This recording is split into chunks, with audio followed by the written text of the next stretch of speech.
तिथि आदि व्रतों का वर्णन हरि अनंत हरि कथा अनंता दीन दयाल जीवन निरंता। कल अपने नीति सार का वर्णित किया था और हरि भगवत कृपा बड़ी अच्छी हुई थी। और अब अपने तिथि और व्रतों में आगे बढ़ रहे हैं। तो आइए भगवान की कृपा से ब्रह्मा जी ने कहा, हे व्यास, अब मैं व्रतों का वर्णन कर रहा हूँ। इंसान का ये भगवान ने जो सृष्टि रचाई, उससे पहले इन्होंने थ्योरी बनाई, चरित्र बनाया, कैसे कैसे उसका जीवन यापन होगा और कैसे कैसे इसको तन मन धन से जीवन को आगे बढ़ाना है। तो इसके बारे में आज अपने कल नीति सार पढ़ा था और आज व्रत और कथाओं का तिथि का वर्णन कर रहे हैं। तो ब्रह्मा जी ने कहा, हे व्यास, मैं व्रतों का वर्णन करूँगा जिनको करने से प्राणी को भगवान हरि सब कुछ प्रदान करेंगे। गुरु बिन ज्ञान गंगा बिन तीरथ, एकादशी बिन व्रत किशोरे, मन वृंदावन में जाय बसोरे। सबसे बड़ा भगवान ने एकादशी व्रत बताया है और गुरु के शरणे ज्ञान प्राप्त करने का मार्ग बताया है। तो गुरु का ज्ञान मिलेगा और तिल से भगवान का तर्पण, देवताओं का पितरों का चारों का तर्पण होगा और फिर एकादशी व्रत करेंगे तो इससे जीवन यापन हो जाएगा। तो भगवान हरि सब कुछ प्रदान करते हैं। सभी मास, सभी नक्षत्र और सभी तिथि और सभी दिनों में हरि का पूजन होता है। एक भक्त नक्त उपवास तथा फलाहार व्रत करने से व्रती को भगवान हरि धन धान्य पुत्र राज्य और विजय आदि प्रदान करते हैं।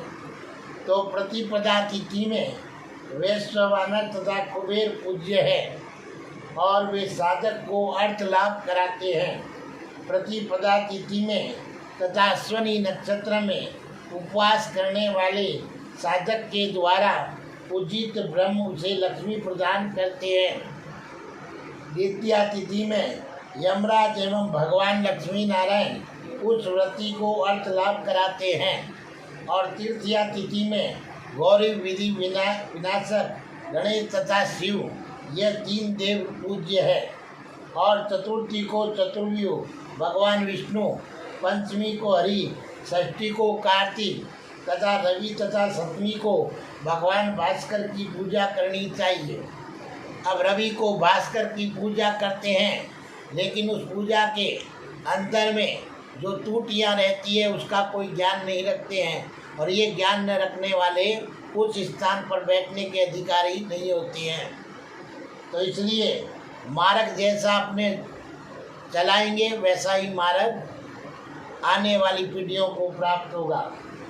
तो इस प्रकार ये उपासकों के अर्थ लाभ अष्टमी तिथि में दुर्गा और नवी तिथि में मातृका तथा दिशाएं पूजित होने पर अर्थ प्रदान करती है। दसवीं तिथि में यमराज और चंद्र तथा एकादशी तिथि में ऋषि गणों की पूजा होती है। अब यहाँ पर देखो, 10वीं तिथि में यमराज और चंद्र पूजे जाते हैं। चंद्र वो जो भगवान का अवतार लेकर, जैसे ये हमारे सामने बाबा बैठे हैं, 10वीं का कल इनने समाधि ली थी, उनका इनका पूजन बड़ा, मेला बड़ा, इनका आनंद प्राप्त करते हैं। और दूज को इन्होंने जन्म लिया था अपने पिता जमाल जी के घर। और साथ में यमराज जी को भी पूजा जाता है।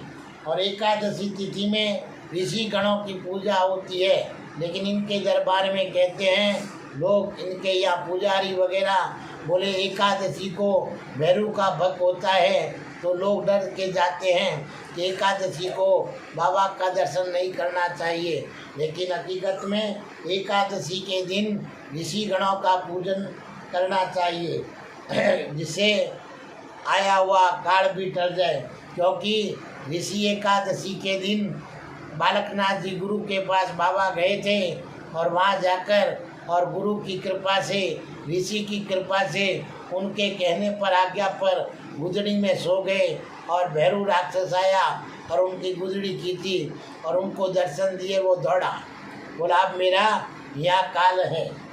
तो ऋषि गणों की पूजा करनी चाहिए। तो बाबा ने ऋषि की पूजा एकादशी को की और द्वादशी को हरि और कामदेव और त्रयोदशी को भगवान शिव पूज्य है।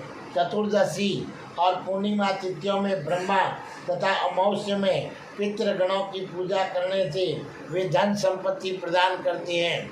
लेकिन आजकल ये महिला पुराण बड़ा विचित्र हो गया है कर्म करके भी फल न प्राप्त करने का मार्ग ढूंढते हैं। पितरों का पूजन करते हैं और ब्राह्मणों से टोल टैक्स लेते हैं। अब टोल टैक्स कैसे लेते हैं? ब्राह्मण को भोजन का बोलेंगे और बोलेंगे शादीशुदा होना, शादीशुदा नहीं तो तब तक वो कोई काम का नहीं है। अरे ब्राह्मण भोजन का ही लिए पूजा पाठ भगवान ने बनाया उसका, पहले पेट पूजा फिर काम दूजा। तो ब्राह्मण तो 8 साल का बन जाता है जिसने यज्ञोपवीत धारण कर लिया है, वे ब्राह्मण है। 8 और 80, 8 और 60 सब रहे ठाठ। तो इसलिए ये बीच में महिला पुराण बंद करें और पितरों की शांति के लिए जो मार्ग चल रहे हैं उसको और शांति बनाएं। क्योंकि ब्राह्मण, देव, पितृ, ऋषि के साथ पूजनीय है। ब्राह्मण को पूज लिया तो सभी देवता, सभी ऋषि और सभी पितृ पूजे जाते हैं। तो थोड़ा याद पुराणों का दिया जाए। 18 पुराण का ये महिला पुराण छोड़िए, इससे क्या है घर के अंदर प्रॉब्लम आता है, कष्ट आता है। रवि, चंद्र, मंगल, बुध, विस्पति, शुक्र और शनि ये 7 बार अश्वनी आदि 27 नक्षत्र तथा योगों की पूजा करने से सब कुछ प्रदान करते हैं। तो आइए अब अपने अनंग त्रयोदशी व्रतम कथा प्रारंभ करते हैं। उसमें भगवान क्या मार्गदर्शन करते हैं। ब्रह्मा जी ने कहा, हे व्यास, मिक्सर शीर्ष मास शुक्ल पक्ष की त्रयोदशी तिथि में अनंग्र त्रयोदशी व्रत होता है। इस तिथि में मलिका वृक्ष की दंतवन निवेदित कर और धतूर के पुष्प एवं फलों से शिव की पूजा करनी चाहिए। सर्वप्रथम भगवान ने ये ग्रह दोष वगैरह की पूजा का बताकर और अपने बड़ी पूजा शुरू की है भोलेनाथ बाबा की। तो शिव की पूजा करनी चाहिए। तदंतर अनज्ञा हेति इस मंत्र से भगवान शिव को मधु का निवेद अर्पित करना चाहिए। और पो मास में भगवान योगेश्वर का बिल्व पत्र, करदम के दंतवन, चंदन तथा केसर आदि निवेद से पूजन करना चाहिए। हे मुने, माघ मास में भगवान नटनागर शिव की कुंद, पुष्प तथा मोतिक माला से पूजा करके उन्हें प्राकड़ वृक्ष, दंतवन और पूरी का निवेदित करना चाहिए। और फागुन मास में मरुवक, मंडक और नामक पुष्पों से भगवान वीरेश्वर की पूजा करनी चाहिए तथा उन्हें सकरा, साग, मांड और आम्र वृक्ष की दंतवन निवेदित करें। और चैत मास में भगवान स्वरूप की पूजा करनी चाहिए और रात्रि में उन्हें कपूर का प्राशन देना चाहिए। दंत धावन के लिए वट वृक्ष की दंतवन तथा निवेद के निमित्त सस्कुली पुड़ी प्रदान करें। वैशाख मास में अशोक वृक्ष पुष्पों से भगवान शिव का दमनक, सनार कारक स्वरूप पूजनीय होता है। इन महास्वरूपधारी देव को निवेद्य में गुड़ और भात, दंत धावन किए गुलर वृक्ष की दंतवन और प्रसाद के लिए जाति फल अर्पित करना चाहिए। ज्येष्ठ मास में भगवान प्रद्युम्न का पूजन चंपक पुष्प से करें और बिल्व वृक्ष की दंतवन एवं लौंग फल के टुकड़े के निवेद्य समर्पित करना चाहिए। और आषाढ़ मास में उमा भद्र की पूजा करनी चाहिए और इसमें अगुरु की गंध अपामारक की दंतवन उन्हें प्रदान करनी चाहिए। श्रावण मास में भगवान शूलपाणी शिव की पूजा होती है। उन्हें करवीर पुष्प गंध घृतादि से युक्त भोजन तथा करवीर वृक्ष की दंतवन निवेदित की जाती है। भाद्रपद मास में सदोजात जीव का पूजन बकुल पुष्प और अपुआ कुए के निवेद से करना चाहिए। और अश्विनी मास में चंपक पुष्प स्वर्ण कलश जल और सुवासित मोदक के निवेद से तथा दमन की दंतवन से सुराधिप शिव के पूजन का विधान है। कार्तिक मास में खदीर कथे की दंतवों से तथा बैर की दंतवन मंदन पुष्प दूध और शाक प्रदान करते हुए वर्ष पर्यंतन कमल पुष्प से शिव की पूजा करनी चाहिए। उपयुक्त विधि से पूजन करने के पश्चात रति सहित अनंत कामदेव को स्वर्ण से निर्मित मंडल के अंतर्गत स्थापित करके उनकी गंधादि से पुनः पूजा कर तिल और चावल आदि से युक्त हवन सामग्री से उन्हें 10,000 आहुतियाँ प्रदान करने का विधान है। तो उस दिन रात्रि में जागरण करें तथा गीत वादादि से आमोद प्रमोद करते हुए प्रभात काल में उन देव की फिर से पूजा करके ब्राह्मण को शया पात्र छत्र वस्त्र और पद त्राण के लिए जूते का दान देकर और भक्तिपूर्वक गो और ब्राह्मण को भोजन देकर मनुष्य को कृतकृत्य होना चाहिए और व्रत की समाप्ति पर उद्यापन करना चाहिए। ऐसा करने से व्रती लक्ष्मी पुत्र आरोग्य और सौभाग्य तथा स्वर्ग प्राप्त करता है। ये व्रत करने से अनेक या त्रयोदशी जो मिक्सर मास से शुरू होती है और 12 महीने जो त्रयोदशी आती है उसमें शिव का किस प्रकार पूजा करते हैं, उसका पूजा करने से व्रत करने से है उसको व्रत लक्ष्मी पुत्र आरोग्य सौभाग्य तथा स्वर्ग प्राप्त होता है।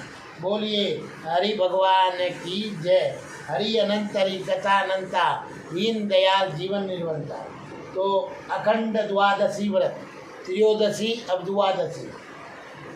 ब्रह्मा जी ने कहा अब मैं मोक्ष तथा शांतिप्रद अखंड द्वादशी व्रत का वर्णन करता हूँ। मिक्सर शीर्ष मास के शुक्ल पक्ष की द्वादशी तिथि में गो के दूध दही आदि को भोजन रूप में स्वीकार करके व्रत करने वाले उपासक को जगत के स्वामी भगवान विष्णु की पूजा करनी चाहिए। 4 मास पर्यंतन अर्थात फागुन मास व व्रती 5 प्रकार के धान्य से पूर्ण पात्र ब्राह्मण को दान दे और भगवान विष्णु की इस प्रकार प्रार्थना करे। सप्त जन्मनि हे विष्णु यन्मयायं व्रता कृतं भगवस्यावत प्रसादेन तदखण्डमीयास्तु मे यथा खण्डं जगत् सर्वं त्वमेवं पुरुषोत्तम तथा किलान्याखण्डानि व्रतानि मम सन्तु वेयम्। हे विष्णु 7 जन्मों में मैंने जो व्रत किए हैं हे भगवान वे आपकी कृपा से इस जन्म में पूर्ण हो।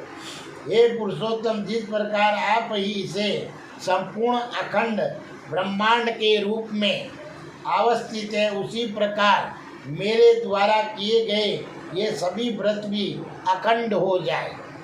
चैत्रादि 4 मास में सत्तू से पूर्ण पात्र और सावन आदि 4 महीनों में ग्रत पूर्ण पात्र ब्राह्मण को दान देना चाहिए। कहीं भी ब्राह्मण ही नहीं आता है। ये महिला पुराण साइड में रखो। इस विधि से वर्ष पर्यंत द्वादशी व्रत का संकल्प लेकर जो व्रती अपने व्रत को पूर्ण करता है वह स्त्री पुत्र आदि से संपन्न होकर अंत में स्वर्गलोक का सुख भोग करता है। बोलिए श्री कृष्ण भगवान की जय। हरि अनंत हरि कथा अनंता दीन दयाल जीवन निर्वंता। तो अगस्त्य अर्घव्रतम पूर्णम। ब्रह्मा जी ने कहा कि हे मुने, भोक्ति मुक्ति प्रदान करने वाले अगस्त्य व्रत को कहता हूँ। कन्या राशि पर सूर्य की संक्रांति के 3 दिन पहले काश पुष्प की बनी हुई अगस्त्य की मूर्ति का प्रदोष काल में पूजन करके कुंभ में अर्घ देना चाहिए और रात्रि जागरण और उपवास करके दधि अक्षत और फल और पुष्प से पूजा करके 5 वर्ण से युक्त सोने चांदी से समन्वित सप्त धान्य से भरे पात्र को दही और चंदन से रक्षित कर अगस्त्यम खनमाना इस मंत्र से अगस्त्य को अर्घ प्रदान करें। इसके बाद और इस मंत्र से उन्हें नमस्कार करना चाहिए। आकाश पुष्प प्रतिकाश अग्निमारुत संभवम मित्रावरुणो पुत्र गुभ्यो नमस्तुतम। अर्थात काश पुष्प के समान उज्ज्वल अग्नि और वायु से उत्पन्न मित्रा वरुण के पुत्र हे कुंभ योनि अगस्त्य जी, आपको नमस्कार है। शूद्र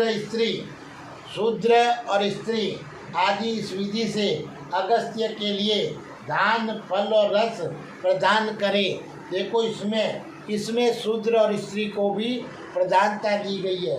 तो दान फल और रस प्रदान करे तथा ब्राह्मण को स्वर्ण और दक्षिणा से युक्त घट प्रदान करे। 7 ब्राह्मणों को भोजन कराना चाहिए और इस प्रकार वर्ष भर अगस्त्य अर्घा व्रत करने वाला सभी प्रकार के क्षय प्राप्ति का अधिकारी हो जाता है। हरि अनंत हरि कथा अनंता दीन दयाल जीवन निर्वंता। तो अब आइए रंभा तृतीया व्रत।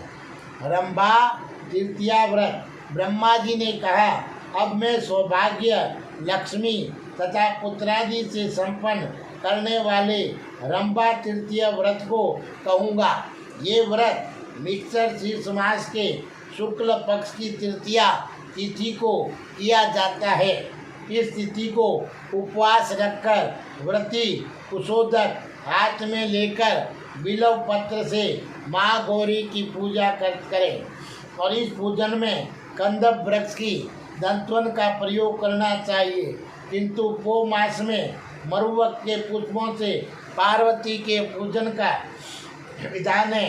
व्रती इस मास के व्रत में मात्र कपूर का सेवन कर उपवास करता हुआ उन गौरी को केसर तिल चावल का सिद्धवान का नैवेद्य एवं मलिकाओं की दंतवन अर्पित करें और माघ मास में व्रत के दिन और घृतपान कर उपवास करते हुए व्रती को कलहार पुष्प श्वेत कमल से सुभद्रा देवी की पूजा करके उन्हें मंडल का नैवेद्य समर्पित करें और फागुन मास में गोमती की पूजा विधान है और कुंद पुष्पों से उनकी पूजा करके और उसी की नाल को दत्तवन रूप में उन्हें निवेदित करें और स्वयं जीवंती का भक्षण कर और ससकुली पूड़ी का निवेद्य लगाएं और चैत मास में भगवती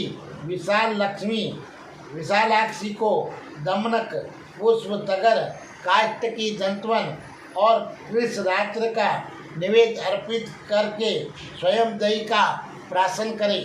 वैशाख मास में श्री मुखी देवी की पूजा कर्णिका कनेर के पुष्प और वट वृक्ष की दंतवन से करनी चाहिए और व्रती को अशोक कलिका का प्राशन करना चाहिए। ज्येष्ठ मास में नारायण देवी का पूजन शतप्रणी चितवन और के पुष्प एवं दंतवनों से होता है। इस पूजा में देवी को खांड का निवेद्य प्रदान कर स्वयं उपासक लौंग का भक्षण करे। आषाढ़ मास में माधवी की पूजा करनी चाहिए। इस मास में व्रती तिल का प्राशन करे और भगवती माधवी की बिलपत्र से पूजा कर खीर और वटक घृत पकव मधुर पिष्टक का नैवेद्य अर्पित करे और इस पूजन में देवी के लिए गुलर की दंतवन प्रदान करनी चाहिए। श्रावण मास में शिरान तथा मल्लिका की दंतवन देकर तगर के मूल से श्री देवी की पूजा करनी चाहिए। भाद्र मास में सिंघाड़े का आर कर व्रती को उत्मा देवी के लिए गुड़ का नैवेद्य अर्पित करना करके पद पुष्पों से पूजा करनी चाहिए।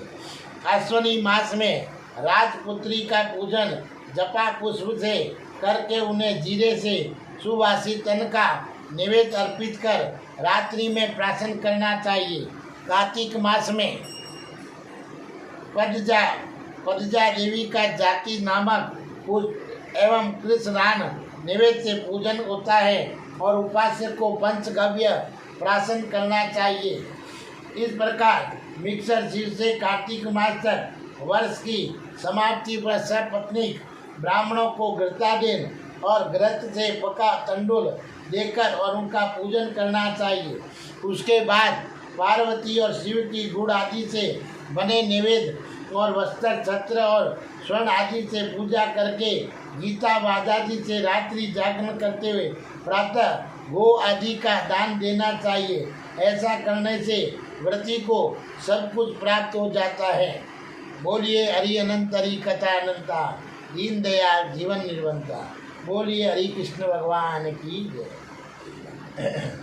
तो चतुर्मास्य व्रत का निरूपणम ब्रह्मा जी ने कहा। अब मैं चातुर्मास्य को कहता हूँ। इस व्रत का आरंभ आषाढ़ मास की एकादशी या पूर्णिमा तिथि में सब प्रकार से भगवान हरि का पूजन करके करें। व्रतारंभ के समय इस प्रकार प्रार्थना करनी चाहिए। इदं व्रतं मया देव गृहीतं पुरस्तास्वसं निर्विघ्नं सेदिमापनोतु पश्ने त्वयं केशवं गिरिते अस्मिन् व्रते देव यद पूर्णमियामयं तन्मे भवन्तु सम्पूर्णं त्वत्प्रसादा जनार्दनम्। हे देव, आपके समक्ष मैंने इस व्रत को ग्रहण किया है। हे केशव, आपके प्रसन्न होने पर मुझे निवर्धित सिद्धि प्राप्त हो। हे देव, ग्रहण किए गए इस व्रत की अपूर्णता में ही यदि मैं मृत्यु को प्राप्त हो जाता हूँ तो भी हे जनार्दन, आपकी कृपा से मेरा ये व्रत पूर्ण माना जाए। इस प्रकार हरि का पूजन करके व्रत पूजन और जपादि का नियम ग्रहण करना चाहिए। जो हरि के व्रत को करने की इच्छा करता है उसके समस्त पाप नष्ट हो जाते हैं। साधक स्नान करके भगवान हरि का पूजन कर इस पूजा का जपादि विध क्रियों की पूर्ति का संकल्प ले तथा आषाढ़ आदि 4 मासों तक एक भक्त व्रत करता हुआ विष्णु की पूजा करें। ऐसा करने वाला विष्णु के परम पवित्र निर्मल लोक में चला जाता है। मधु मास सुरा और तेलु का परित्याग करने वाला जो वेद पारगत कृत पादवर्ती विष्णु भक्त हरि का पूजन करता है वह विष्णु लोक को प्राप्त हो जाता है। एक रात्रि का उपवास करने से वैमानिक विमान पर चढ़कर भ्रमण करने वाला देवता हो जाता है और 3 रात्रि पर्यंत उपवास कर षष्ठांश भोजन करने से साधक को श्वेत द्वीप की प्राप्ति होती है और चंद्रायण व्रत करने से तो भगवान हरि का लोक और मुक्ति बिना मांगे ही मिल जाती है। प्रजापति व्रत करने से विष्णु लोक तथा पराग व्रत करने से हरि की प्राप्ति होती है। इस व्रत में सतु समान की भिक्षा कर दूध दही तथा घृत का प्राशन करें। और गोमूत्र यावक का हार कर पंचगव्य का पान करे अथवा सभी प्रकार के रसों का परित्याग कर शाक मूल फलादि का भक्षण करते हुए जो साधक विष्णु की भक्ति करता है वह विष्णु लोक को प्राप्त होता है। बोलिए विष्णु भगवान की जय। हरि अनंत हरि कथाय अनंता दीन दयाल जीवन निर्वंता। मासोपवास व्रत का निरूपण। ब्रह्मा जी ने पुनः कहा, अब मैं आपसे मासोपवास नामक इस सर्वोत्तम व्रत का वर्णन करूंगा, जिसका पालन वानप्रस्थ सन्यासी और नारी को करना चाहिए। अश्विनी मास के शुक्ल पक्ष की एकादशी तिथि में उपवास रखकर 30 दिन पर्यंत इस व्रत को धारण करने का विधान है। व्रतारंभ के समय सर्वप्रथम भगवान विष्णु से इस प्रकार प्रार्थना करनी चाहिए। अज प्रभो त्वयं विष्णु यावदूतानकं तव अर्च्यायरं तवा मनश्चन्तु दिनानि त्रिसा देवतु। कार्तिकायस्वनो विष्णु द्वादश्यो शुक्लायो रव्यं प्रियाय दंतरारेलं तो वृत्तभंगो न मे भवेतम। हे विष्णु, आज से लेकर जब तक आपका शयनोत्थान नहीं हो जाता है तब तक 30 दिन पर्यंत बिना भोजन किए ही मैं आपका पूजन करता रहूँगा। हे विष्णु, यदि मैं अश्विनी और कार्तिक मास के शुक्ल पक्ष में द्वादशी से लेकर दूसरी द्वादशी तिथि के मध्य मर जाता हूँ तो मेरा ये व्रत भंग न हो। इस प्रकार प्रार्थना करने के पश्चात प्रातः मध्याह्न तथा संध्यो काल में स्नान करके उपासक गंधादि से भगवान हरि का देवालय में पूजन करें, किंतु व्रती को शरीर में उपटन तथा सुगंधित गंध लेपन आदि नहीं करना चाहिए। द्वादशी तिथि में भगवान हरि की पूजा करके व्रती ब्राह्मणों को भोजन कराएं। 1 मास तक हरि का व्रत करने से पश्चात व्रती पारणा करें। यदि व्रतधारी इस अवधि के मध्य मूर्छित हो जाता है तो उसे दुग्धादि का प्राशन कर लेना चाहिए, क्योंकि दुग्धादि का पान करने से व्रत विनष्ट नहीं होता है। इस प्रकार मास व्रत करने से मुक्ति और मुक्ति दोनों प्रदान होती है। बोलिए श्री विष्णु भगवान की जय। हरि अनंत हरि कथा अनंता दीन दयाल जीवन निरंता। आइए भीष्म पंचक व्रत की कथा का निरूपण करें। ब्रह्मा जी ने कहा, अब मैं कार्तिक मास में होने वाले व्रतों को कहूँगा। इस मास में स्नान करके व्रती को भगवान विष्णु की पूजा करनी चाहिए। व्रती 1 मास तक एक वक्त व्रत कर, नक्त व्रत कर, अयाचित व्रत कर, दुगंध फल शाक आदि का आहार कर और अथवा उपवास कर भगवान विष्णु की पूजा करे। ऐसा करने से वह व्रती सभी पापों से मुक्त हो जाता है और मुक्त होकर समस्त कामनों के साथ साथ भगवान हरि को प्राप्त कर लेता है। भगवान हरि का व्रत करना सदैव श्रेष्ठ है, किंतु सूर्य के दक्षिणायन में चले जाने पर यह व्रत अधिक प्रशस्त होता है। उसके बाद इस व्रत का काल चतुर्मास शेषकर्य है। तदंतर इस व्रत का उचित काल कार्तिक मास है। इसके बाद भीष्म पंचक इस व्रत के लिए श्रेष्ठ समय है, किंतु कार्तिक मास के शुक्ल पक्ष की एकादशी तिथि इस व्रत के शुभारंभ के लिए सर्वश्रेष्ठ काल होता है। अतः इसी तिथि से इस व्रत का शुभारंभ करना चाहिए। उपासक इस दिन प्रातः मध्याह्न और सायंकालीन इन तीनों संध्याओं में स्नान कर यवादि पदार्थों से पितृगण आदि की नैतिक पूजा करने से पश्चात भगवान हरि का पूजन करें।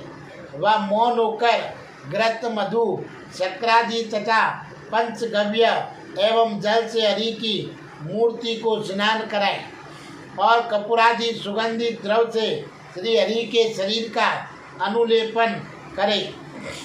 तदंतर व्रती को घृत संबंधित गुगुल से पूर्णिमा पर्यंत 5 दिनों तक श्री हरि को धूप देना चाहिए और सुंदर सुंदर पकवान तथा मिष्टान का निवेद अर्पित करें। ओम नमो वासुदेवाय इस मंत्र का 108 बार जप करना चाहिए। तत्पश्चात स्वायुक्ति अष्टाक्षर मंत्र ओम नमो वासुदेवाय से घृत सहित चावल तथा तिल की आहुति प्रदान करनी चाहिए। व्रती पहले दिन कमल पुष्प से भगवान हरि के दोनों चरणों का पूजन करें। दूसरे दिन बिल्व पत्र से उनके जानु जंगा प्रदेश की पूजा कर तीसरे दिन गंध से नाभि देश की पूजा करें। चौथे दिन बिल्व पत्र से जवा पुष्प से उनके स्कंद भाग का पूजन करें। 5वें दिन मालती के पुष्प से उनके शिरोभाग का पूजन करना चाहिए।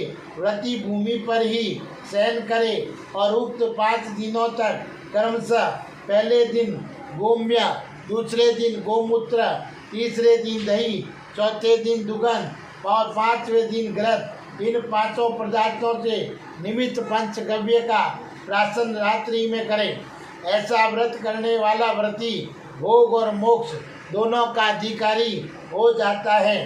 कृष्ण एवं शुक्ल दोनों पक्षों की एकादशी का व्रत हमेशा करना चाहिए। और यहाँ महिला पुराण ने क्या बना रखा है, बोले जो अंधेरे में करते एकादशी कृष्ण पक्ष में, वो पितरों के लिए संकल्प बनना चाहिए, वो तभी करना चाहिए, नहीं तो वो नहीं करना चाहिए। यहाँ तो शुक्ल पक्ष और कृष्ण पक्ष की दोनों एकादशियाँ बराबर होती है और ये व्रत उस समस्त पाप समूह का विनाश करते हैं जो प्राणी को नरक देने वाला है। यह व्रती को सभी अभीष्ट फल प्रदान करता है और अंत समय में उसे विष्णु लोक भी दे देता है। कर्म तो कम करती है और महिला पुराण ज्ञान ज़्यादा बखान नया चरित्र निकाल देती है।